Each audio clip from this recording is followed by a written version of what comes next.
చంద్రబాబు ప్రభుత్వానికి ఏపీ హైకోర్టులో చుక్కెదురు.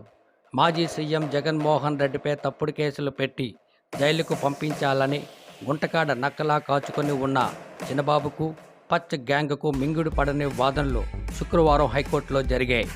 రెంటపాల పర్యటన కేసులో వైఎస్ఆర్సీపీ అధినేత జగన్మోహన్ రెడ్డి దాఖలు చేసిన క్వాష్ పిటిషన్ విచారణలో భాగంగా హైకోర్టు కీలక వ్యాఖ్యలు చేసింది. కారు ప్రమాదం జరిగితే కారులో ఉన్న వాళ్ళపై కేసు ఎలా పెడతారు అంటూ వ్యాఖ్యానిస్తూ తదుపరి విచారణ జరిగేదాకా ఎలాంటి బలవంతపు చర్యలు తీసుకోవద్దని ఆదేశాలు జారీ చేసింది.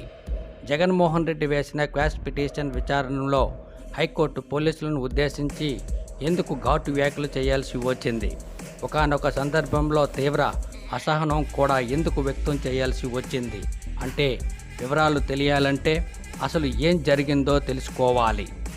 రెంటపాల పర్యటన సందర్భంగా వైఎస్ఆర్సీపీ కార్యకర్త సింగయ్య మృతి చెందారు. అయితే జగన్మోహన్ రెడ్డి కాన్వే వల్లే అతను మృతి చెందాడంటూ నల్లపాడు పోలీసులు కేసు నమోదు చేయడమే కాకుండా నిందితుల జాబితాలో ఆయన పేరును కూడా చేర్చారు.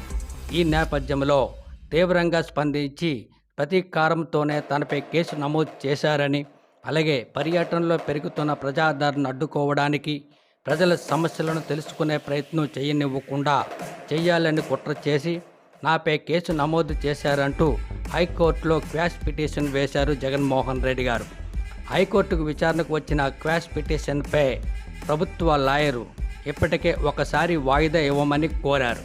శుక్రవారం రెండోసారి విచారణకు వచ్చిన క్వాష్ పిటిషన్తో పాటు గతంలో జగన్మోహన్ రెడ్డి వేసిన మరో 4 క్వాష్ పిటిషన్లను కలిపి శుక్రవారం విచారించింది. ఈ క్రమంలో హైకోర్టు పోలీసులను ఉద్దేశించి కొన్ని సూటి ప్రశ్నలు వేసింది.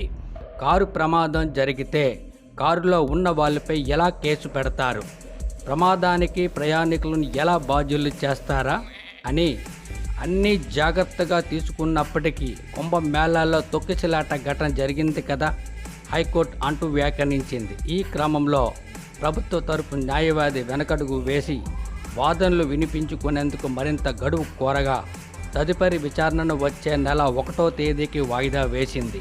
అయితే ఈరోజు హైకోర్టులో జరిగిన వాదనలు బట్టి చూస్తే కర్మ ఎవరినీ వదిలిపెట్టదు అన్నది సుస్పష్టంగా తేటతెల్లమయ్యింది.